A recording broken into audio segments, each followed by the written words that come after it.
Pembelajaran PMI juga memiliki grup WhatsApp. Barangkali ada yang ingin bergabung, link saya taruh di deskripsi. Tujuannya agar ketika saya mengupload video pembelajaran langsung tersampaikan kepada adik-adik semuanya. Selamat menyaksikan video pembelajaran PMI. Assalamualaikum warahmatullahi wabarakatuh. Kembali lagi bersama saya Pak Bayu di channel pembelajaran PMI.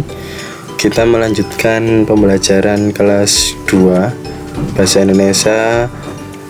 Kita sudah memasuki bab 2. Kita langsung saja ke materi yang akan dibahas, yaitu tentang menjaga kesehatan. Nah, ini halaman 31 sampai 40. Bagi yang belum melihat videonya pembelajaran Pak Bayu, bagi yang ketinggalan videonya dari halaman 1 sampai 30, silakan cek di playlist. Nah, di bab 2 lanjutannya kemarin ini tentang seorang anak bernama Kadek yang tidak mau diperiksa matanya. Ya, kacamata Kadek. Kemarin Kadek memeriksakan matanya. Kata dokter, Kadek harus memakai kacamata. Tetapi ini Kadek tidak mau ya. Ada sebuah kalimat yang di bawah ini, Kadek tidak mau. Kadek itu subjek, tidak mau itu predikat. Nah, nanti kita bahas, kita ulas apa itu subjek, apa itu predikat. Jangan di skip videonya agar adik-adik paham materi yang Pak Bayu sampaikan. Nah, bagaimana jika teman-teman mengejeknya? Bagaimana jika dia tidak bisa bergerak bebas? Kadek menyimpan kacamatanya. Ini Kadek tidak mau memakai kacamata, khawatir dan takut diejek temannya. Nah, Kadek juga takut tidak bisa bergerak bebas karena Kadek harus memakai kacamata ya. Nah, di sini ada kalimat di bawah ya. Kadek menyimpan kacamatanya. Subjeknya itu Kadek, menyimpan itu predikat, objeknya itu kacamata. Nah, ini ada SPO ya namanya. Nanti ada kalimat yang menerangkan SPOK, subjek, predikat, objek, dan keterangan. Nah, di slide selanjutnya, ketika Kadek tidak mau memakai kacamata, kemudian kacamatanya disimpan. Di cerita selanjutnya ini, namun tulisan di papan tulis jadi susah dibaca. Nah, ini gara-gara Kadek tidak memakai kacamata yang diberikan oleh Pak Dokter tadi ya.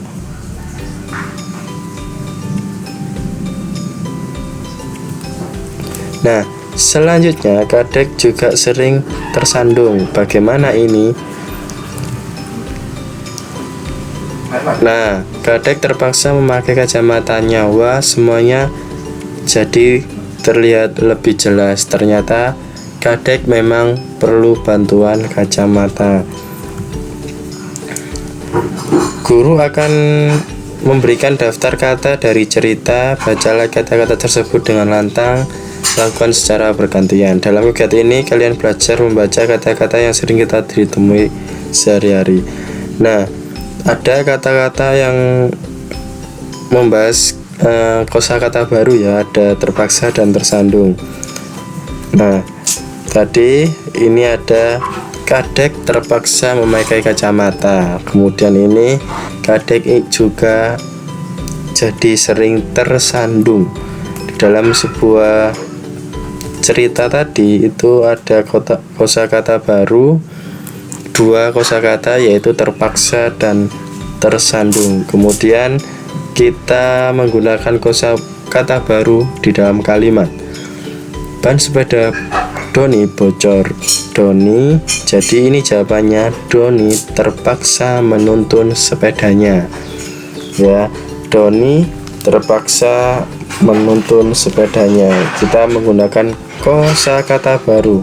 Kemudian nomor 2, ketika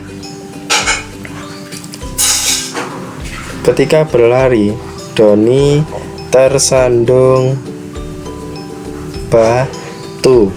Jadi menggunakan kosakata baru tadi.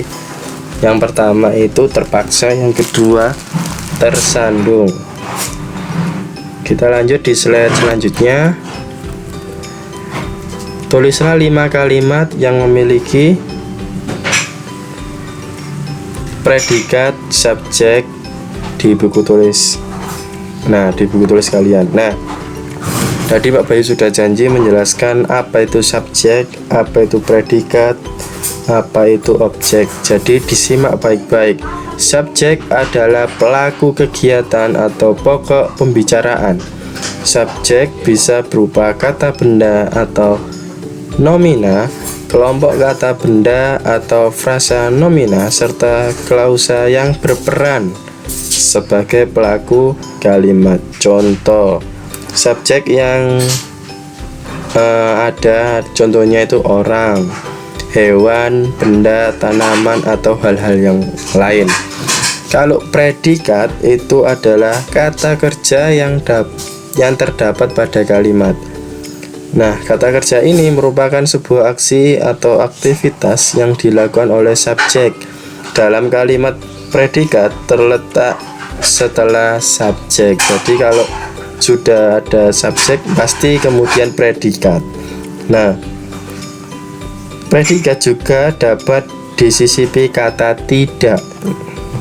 Kemudian kita membahas tentang objek.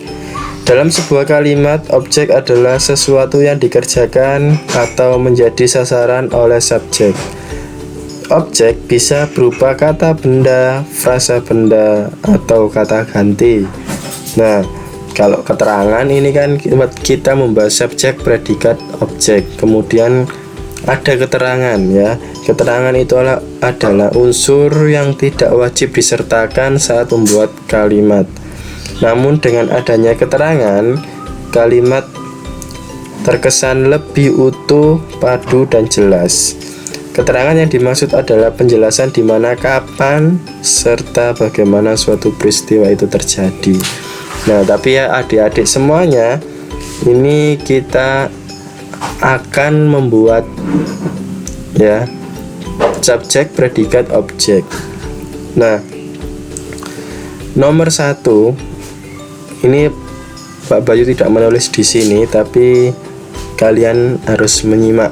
Yang contoh yang pertama di jawaban nomor 1 ini, kakak membeli obat di klinik. Contoh subjeknya itu kakak, predikatnya itu membeli, objeknya itu obat. Nah, kalimat di klinik itu termasuk keterangan ya, keterangan tempat.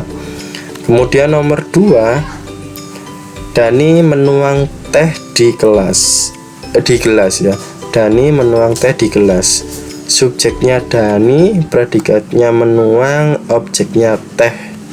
Saya ulang, Dani menuang teh di gelas. Subjeknya Dani, predikatnya menuang, objeknya teh. Keterangannya mana? Di gelas. Kemudian contoh nomor 3, Siva mendengar musik di rumah. Subjeknya itu Siva, predikatnya itu mendengar, objeknya musik. Keterangan tempat di rumah. Saya ulang, Siva mendengar musik di rumah. Ya, subjeknya Siva, predikatnya mendengar, objeknya musik. Keterangan tempatnya itu di rumah. Nomor 4, Ayah memesan obat di apotek. Subjeknya ayah, memesan itu predikat, objek itu obat. Keterangan tempat di apotek. Nomor 5, Pak dokter mengobati ayahku di rumah sakit. Subjeknya ini Pak dokter, predikatnya mengobati, objeknya ayahku. Keterangan tempat di rumah sakit. Contoh yang lain, aku pergi ke taman hari ini. Aku subjek, predikat pergi ke, kemudian objek itu taman. Keterangan waktu hari ini. Nah, itu contoh kalimat yang mengandung unsur subjek, predikat, dan objek. Sampai sini anak-anak sudah paham ya apa itu subjek, predikat, objek sudah Pak Bayu jelaskan di slide ini, di kelas 2 ini secara detail, lengkap, dan mudah dipahami insya Allah ya.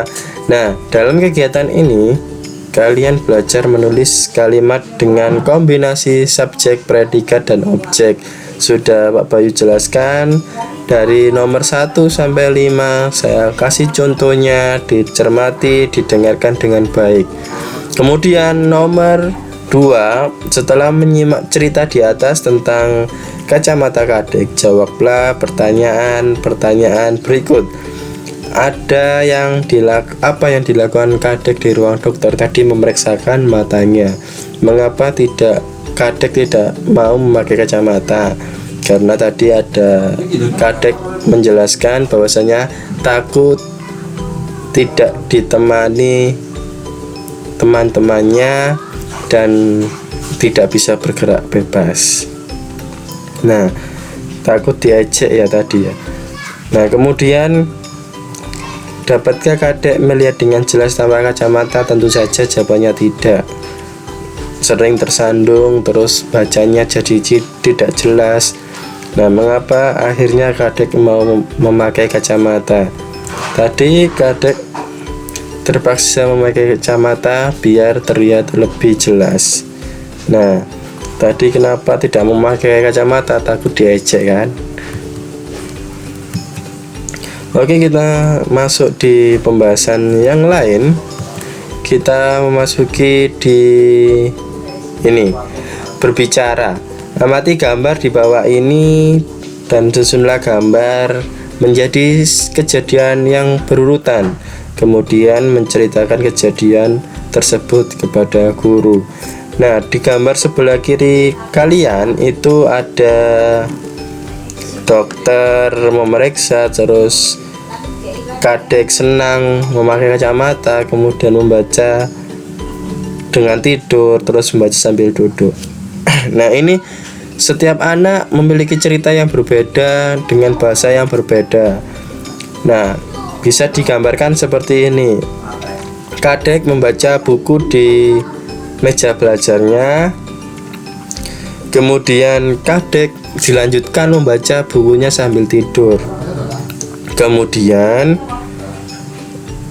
ketika itu matanya menjadi rabun ya, atau tidak terlihat, kemudian diperiksakan ke dokter. Nah, Kadek ini mendapatkan kacamata sehingga dipakai lebih jelas. Oke, seperti itu. Mungkin ada bahasa anak-anak yang berbeda dalam mengurutkan sebuah kejadian dari gambar. Nah, berdiskusi sekarang. Berdiskusilah dengan 3 teman kalian. Apa saja yang bisa mengganggu kesehatan mata? Contohnya membaca sambil tidur, terus bermain gawai terlalu sering, itu juga mengganggu kesehatan mata. Nah, apa yang bisa dilakukan untuk menjaga kesehatan mata? Yaitu bisa memakan sayur-sayuran, terutama wortel. Nah, seperti itu jawabannya. Oke, selanjutnya kita siap-siap belajar. Pernahkah kalian melihat grafik? Tahukah kalian apa fungsi grafik? Bagaimana grafik ditunjukkan pada guru kalian ya?